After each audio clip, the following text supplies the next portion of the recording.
ابو بلاش اكتر منه 4000 ونص. عبيط ولا ايه؟ هو قوي جدا. انا مش هتفصل معه. الافريقي عنده ارخص. كده من امبابة، كده من نيويورك. مش عارف اي حاجه عن الموضه بقى، المكان شكله ما تعرفش. انا ايه شكله؟ لا مفيش الكلام ده. انت بتهزر يا ابني. دي شغال؟ ها؟ ابعد عنا، بص رجلك ابعد عنا. ايه رايك هو الستايل ايه؟ اخر فيديو لما شفتك كنت بتكنس في البلديه.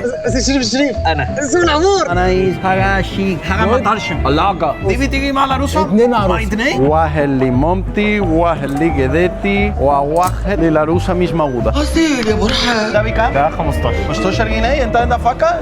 عندك قميص ما طرشم؟ عندي قمصان مترشم. مطرشم. هات على الريخة. بكام؟ دي ب 2500. اخرها كام؟ خيرها 2500. شكلك انت مش عايز تبيع. انت ده بقى في الشغلانه. مشاكل شويه تخينه. كتر اكل المحشي. انت عايز حاجه؟ انت مال بلطجي لاسبانيا. يمي خاف يعيد. انت عندك عروسه؟ لا بقى. هل هو متجوز من استر عليا. الحروف MAMA عليها العب؟ ايوه الله. ايه رايك؟ ماركه الجديده ديلي دريس وميغال. انت صاحبي وانت ما شفتش حاجه. هناخد الشنطه دي بره. هناخد دي كمان. دي حلو كمان. حط يا ابني شويه كويسين. انت ما شفتش اي حاجه. هنشتري شراب وهنمشي. عملنا مصلحه.